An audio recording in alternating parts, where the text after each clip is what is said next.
आज की ये कहानी कोई क्राइम स्टोरी नहीं होने वाली है, कोई हत्या कोई मर्डर की कहानी नहीं होने वाली है। आज ये कहानी काफ़ी इंटरेस्टिंग होगी। कहानी सुनने के बाद आपको लगेगा कि क्या सच में ऐसा हो सकता है, ये सवाल आपके जहन में जरूर आएगा। तो मैं पहले ही बता दूं, ये कहानी बिल्कुल सही है, बिल्कुल सच्ची घटना है। तो आज की कहानी काफ़ी इंटरेस्टिंग होने वाली है, तो चलिए हम शुरू करते हैं। तो हेलो नमस्कार, मेरा नाम है विवेक सिंह और मैं एक नई कहानी के साथ वापस आ गया हूँ। तो चलिए कहानी शुरू करते हैं। तो ये कहानी है राजस्थान में भरतपुर की। ये कहानी की एक कैरेक्टर में का नाम मैं पहले चेंज कर देना चाहूँगा, जो कि किसी कारणवश मैं कर रहा हूँ। तो इस कैरेक्टर का एक नाम मैं देता हूँ अभिषेक। तो इस कैरेक्टर का नाम चलिए, इसमें मैंने जो कैरेक्टर है जिसके ऊपर कहानी है उसका नाम मैंने अभिषेक रखा है। तो होता क्या है कि भरतपुर में एक फैक्ट्री होती है जहाँ पे अभिषेक काम कर रहा होता है और भी वर्कर्स काम कर रहे होते हैं। तो अभिषेक अपने परिवार का गुजारा करता था। उस फैक्ट्री में वर्क करके परिवार का अच्छा से गुजारा कर लेता। उसके 2 बेटे एक बीवी थी जो कि बहुत अच्छे से गुजारा करता था अपने परिवार का। होता क्या है कि अब कोरोना वायरस का समय आता है और फिर लॉकडाउन लगता है। लगभग 24 या 25 मार्च को हमारे पूरे देश में लॉकडाउन लग जाता है। लॉकडाउन लग जाते हैं, सभी चीज़ें बंद करने का सरकार का आदेश आता है कि सब चीज़ बंद हो जानी चाहिए, क्योंकि कोरोना केसेस काफ़ी बढ़ रहे थे।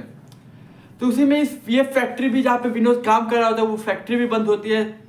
लेकिन वहाँ का मालिक बहुत अच्छा था। ऐसे तो बहुत लोग एक दूसरे की मदद कर रहे थे कोरोना काल में। गरीब अमीर की, अमीर गरीब की, गरीब की, सभी एक दूसरे की मदद करते थे। उसी में मालिक ने कहा ठीक है फैक्ट्री बंद हुई है, लेकिन आप लोग टेंशन मत लीजिए, हम आपकी सैलरी नहीं काटेंगे, हर महीने आपको तनख्वाह मिल जाएगी। लेकिन मालिक को भी नहीं पता था कि ये कोरोना काल का लॉकडाउन जो लगा वो इतना लंबा चल जाएगा। कोरोना काल में जो लॉकडाउन लगा ये इतना लंबा खींचेगा। तो मालिक ने जैसा कहा था तो पूरे 3-4 महीने तक अपने वादे पे खड़ा रहता है और 3-4 महीने तक सभी वर्कर को पूरी सैलरी देती है।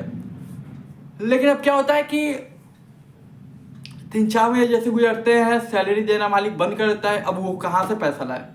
वो भी तो जो काम करते थे वर्कर उनसे ही पैसे कमाता था, पर अब मालिक के पास भी उतने पैसे नहीं थे। तो धीरे उन्हें बंद करना पड़ता है। फिर धीरे धीरे कोरोना केसेस कम होती है, फिर सबकी जीवन अपनी पटरी पे आती है। सभी की जीवन पटरी पे आती है, फिर वर्कर्स अपने धीरे धीरे काम पे वापस आने लगते हैं। तो फैक्ट्री खुलती है, फिर धीरे धीरे सारे वर्कर आने लगते हैं। सभी की जिंदगी अपनी पटरी पे धीरे धीरे आने लगती है। उसी में ये अभिषेक भी आता है और काम पे आता है। एक बात बताऊंगा कि अभिषेक का जो बिहेवियर था दूसरों से काफ़ी अच्छा था। मतलब हमेशा हंसते खेलते रहता था, मतलब उस हंसमुख था। उसके चेहरे पे एक होता है, कोई इंसान होता है जिसका चेहरा हमेशा खिलखिलाता रहता है। तो अभिषेक भी उन्हीं में से एक था। तो वो सभी से अच्छे से बात करता था। सभी उसे जानते थे, जितने वहाँ पे वर्कर, मैनेजर, ऑनर, सभी से अच्छे से बात होती थी। उसका बिहेवियर काफ़ी अच्छा था। तो वो हंस मिल के रहता था, सबके साथ हंस खेल के रहता था।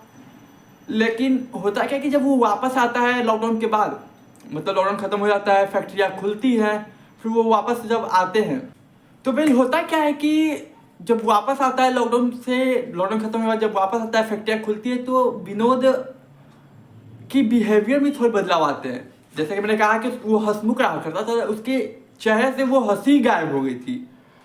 पहले तो किसी ने ध्यान नहीं दिया, लेकिन 2-3 दिन बाद कुछ लोगों ने, जो कि अभिषेक बहुत अच्छे से जानते थे, हमेशा बातें करते रहते थे, उन्होंने ध्यान दिया कि अभिषेक का चेहरा से वो हंसी गायब है। मालिक ने भी ध्यान दिया, मैनेजर ने भी ध्यान दिया।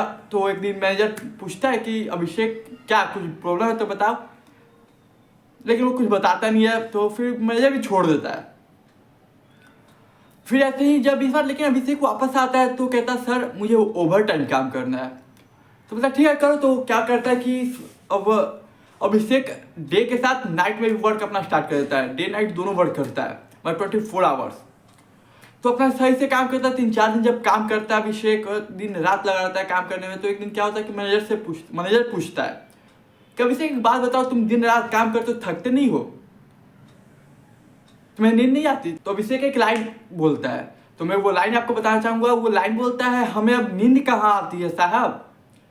ये सुनकर मैनेजर इग्नोर कर देता है, सोचता है कि चलो भाई, अब कोरोना काल जिसने बहुतों की परिस्थितियाँ बदल दी, बहुतों के अच्छे खासे जीवन की वाट लगा दी। हो सकता है इसके जीवन में भी पर्सनल लाइफ में कुछ मुसीबतें होंगी, कुछ दिक्कतें होंगी, इसलिए ऐसा बहकी बहकी बातें कर रहा है। जब फिर से वो काम कर रहता है डे नाइट। तो एक दिन क्या होता है, इसी रात में जब अभिषेक काम करता है तो वॉचमैन को कोई काम पड़ता है। जब उसे काम पड़ता है तो वो वापस आता है वॉचमैन फैक्ट्री के अंदर। जब फैक्ट्री के अंदर आता है तो देखता है जहाँ पे अभिषेक बैठा होता है वहाँ पे अभिषेक नहीं बैठा, कोई और लेटा हुआ है। उसकी जो हाइट है अभिषेक से करीब 2-3 गुना एक्स्ट्रा है। मतलब अभिषेक जी का हाइट जो है उससे डबल या ट्रिपल वो आदमी है। और उसका चेहरा भी थोड़ा अजीब रहता है, तो वो जल्दी से डर के वो फैक्ट्री से भाग जाता है। जब फैक्ट्री से भागता है तो वहाँ के आसपास के लोग पूछते क्या हुआ, तो वो बताता है कि सर हमने ऐसा मैंने देखा, जहाँ पे अभिषेक रहता है वहाँ पे अभिषेक है नहीं, कोई और ही शख्स है, और उसने वो बताया भूलिया। तो सभी अंदर जाते हैं और देखते कि अभिषेक जहाँ पे रहता है वहाँ पे नॉर्मल अभिषेक ही बैठा हुआ है। तो बाहर आते हैं, वॉचमैन को काफ़ी डांटते हैं कि क्या मतलब ये सब अफवाह फैला रहे हो, ये कर रहे हो, वो कर रहे हो। तो वॉचमैन फिर आता है, देखता है तो सब नॉर्मल रहता है, कुछ खास मतलब चेंज दिखता नहीं है। जो सीन उसने देखा था वो सीन बिल्कुल बदला हुआ होता है। तो अब क्या होता है कि अब अभिषेक की काम नाइट में बहुत कम लोग काम करते थे, तो इसका ओवर टाइम करता।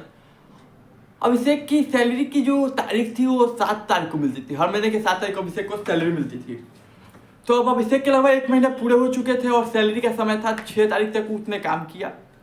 7 तारीख को उसका वेतन मिलना था, तो 7 तारीख को मैनेजर और सभी उन्हें लगता है कि अभिषेक सबसे पहले आके पैसा लेगा, क्योंकि उसने ओवर टाइम दिन रात किया है और उसकी सैलरी लगभग 50,000 बनती है ओवर टाइम कर। लेकिन होता है बिल्कुल उल्टा है, अभिषेक आता नहीं। चलो बोला कि हो सकता है थक गया होगा, 1 महीने से लगातार इतना काम कर रहा था, थक गया हो इसलिए नहीं आया। लेकिन 1 दिन 2 दिन 3 दिन 4 दिन गुजरते फिर भी अभिषेक नहीं आता। और मैनेजर को थोड़ा अलग अजीब लगता है, कहीं उसके साथ कुछ हो तो नहीं गया, क्योंकि जिसने पैसों के लिए ओवर टाइम किया, बिना सोए इतने देरों तक काम करता है, वो पैसों के लिए पैसे के दिन पैसा लेने नहीं आया। तो एक काम करता है मैनेजर, क्या करता है कि ऑनर को कॉल करता है, वो सारी बातें बता रही, सर देखिए ऐसा है कि उसने पैसा लिया नहीं है लेकिन ओवर टाइम उसने किया है। तो ऑनर बोलता है काम करो, उसके फ्रेंड या फैमिली को कॉन्टेक्ट करने की कोशिश करो। तो मैनेजर करता है, कॉन्टेक्ट करता है, लेकिन कुछ पता नहीं चलता। तो फैक्ट्री के रिकॉर्ड में अभिषेक का एड्रेस दिया रहता है। तो मालिक बोलते हैं कि काम करो, उसका घर जाओ और ये जो उसका अमाउंट है, जो सैलरी है, अभिषेक को भी देख लो कि क्या है, क्या हुआ क्या नहीं, और सब कुछ ठीक है तो सैलरी दो और बोलो कि काम पे वापस आए। तो बोलता है ठीक है। तो अगले सुबह ही मैनेजर एक आदमी के साथ अभिषेक के घर चला जाता है, जो कि फैक्ट्री में एड्रेस दिया जाता है। तो वहाँ पे जाता है तो अभिषेक की बीवी से मिलता है, बोलता है अभिषेक की बीवी को कि अभिषेक कहाँ है, उससे मुझे मिलना है। तो अब उसकी बीवी बोलती है कि वो नहीं रहे। तो बोलता है तो कहाँ गए, उन्हें बुलाइए, हमें कुछ बात करना है, उनसे मिलना है। तो उसके बाद जो उसकी पत्नी ने कहा, शायद आप भी सुन के हैरान है, क्योंकि पैरों तले जमीन घिसक गई, शायद आपके भी घिसक जाएगी। उसकी पत्नी ने कहा कि सर वो 3 महीने पहले मर चुके हैं। ये सुनते ही उसके सभी के पैरों तले जमीन घिसक गई। बोले कि ये कैसे हो सकता है, अभी 1 हफ्ते पहले तक तो वो हमारे साथ काम किया, हमारी फैक्ट्री में। बोले कि हो ही नहीं सकता सर, आपके साथ कोई गलतफहमी हो गई, या फिर उसके जैसे दिखने वाले किसी और इंसान ने किया होगा काम और आपको लगा कि अभिषेक किया है। तो बोला नहीं, हमें गलतफहमी नहीं हो सकती, क्योंकि मैं मैनेजर हूँ और मेरी बात काफ़ी अच्छी होती थी अभिषेक से, काफ़ी अच्छे से बात होती है, बिहेवियर काफ़ी अच्छा, सभी वर्कर से बात करता था वो। गलतफहमी हो ही नहीं सकती, उसकी आवाज़, उसकी स्टाइल, हर चीज़ में जानता हूँ, वो अभिषेक ही था, ऐसा हो ही नहीं सकता। लेकिन पत्नी फिर यही बात बोली कि नहीं सर वो 3 महीने पहले मर गया, कोरोना काल में मर गया। फिर कुछ लोग आते हैं, वो भी ये बात बोलते हैं, उनकी बीवी और सभी लोग ये एक ही बात बताते हैं कि सर हुआ क्या कि जब सबकी पटरी, लॉकडाउन हटने लगा, सबकी जीवन पटरी पे आने लगी, तो उसी के बीच अभिषेक को कोरोना हो गया। हमने उसे हॉस्पिटल ले गए। अब भले ही केस कम हुए थे लेकिन मर बहुत लोग रहे थे, तो उसी में से एक अभिषेक भी था। अभिषेक भी उसी कोरोना काल के दौरान मर जाता है। फिर हमने गांव में ही लाके उसका अंतिम संस्कार किया। अब जब पत्नी बोले तो भले उस मैनेजर ने विश्वास नहीं किया, लेकिन जब आसपास के लोगों ने बोलने लगे तो उसे शौक तो लगा, लेकिन फिर भी विश्वास कर लिया, क्योंकि अब सब लोग बोल रहे थे। तो फिर कुछ देर बाद एक काम मैनेजर एक लिफाफा देता है पत्नी को, एक लिफाफा निकालता है और वो अपनी पत्नी को अभिषेक की पत्नी को देता है, ये लीजिए। अब मुझे नहीं पता कि क्या सच्चाई है और क्या नहीं, लेकिन हमारे सामने अभिषेक ने पूरे 1 महीने ओवर टाइम करके अपना अटेंडेंस बनाया है, फैक्ट्री में काम किया है। तो उसके जो वेजेस होते हैं, जो कमाई होती है, वो पूरे 50,000 है। उसकी जो सैलरी बनती है ओवरनाइट करने का, उसके जोड़कर 50,000 रुपये होते हैं। ये आपकी रहे, क्योंकि हमारे रिकॉर्ड में, हमारे फैक्ट्री के रिकॉर्ड में अभिषेक ने काम किया है पूरे 1 महीने ओवरनाइट, तो ये पैसे आपके होते हैं। तो जैसे ही ये बात सुनती है और ये पैसे लिफाफे में से निकालती है, पत्नी के आंख से आंसू आ जाते हैं। अब पूछता है मुझे कि क्यों क्या हुआ भाभी जी, आपको मतलब आपके आंखों से आंसू क्यों आ रहे हैं? तो बताती है अब मैं समझ गई कि ये पैसे, इस पैसे के पीछे कहानी क्या है, मैं समझ गई। तो बोलता है क्या है? तो बोलता है जब वो चले गए तो घर संभालने वाला कोई नहीं था, घर संभालने वाला कोई नहीं था। हमारे 2 बच्चे थे जिनका भरण पोषण करना, पेट पालना था अपना भी और बच्चों का भी। तो ऐसे मैं बैठी हुई थी और अपने बच्चों से बात कर रही थी रोते रोते कि काश कोई होता है जो हमारी मदद कर देता 40-50 हज़ार रुपए की। काश कोई होता है कि हमारी मदद कर देता 40-50 हज़ार रुपए देकर। इससे हम एक छोटा सा अपने घर के बगल में दुकान खोल लेते और उसी से अपना जीवन गुजारते। और शायद अभिषेक ने ये बात सुन ली। अभिषेक तो उसका मतलब आत्मा था, मतलब अभिषेक की आत्मा से मतलब था, और शायद इसीलिए अभिषेक ने किया। तो ये पैसा वो पत्नी ले लेती है। यही थी हमारी आज की कहानी। हो सकता है सुनने के बाद आपके भी जमीन के तले पैर खिसक गया होगा, लेकिन ये कहानी बिल्कुल सच्ची है। आशा करता हूँ कि आपको ये कहानी पसंद आई होगी। तो मैं मिलता हूँ आपसे अगले कहानी, एक नई कहानी के साथ अगली वीडियो में। तब तक के लिए मुझे दीजिए इजाजत।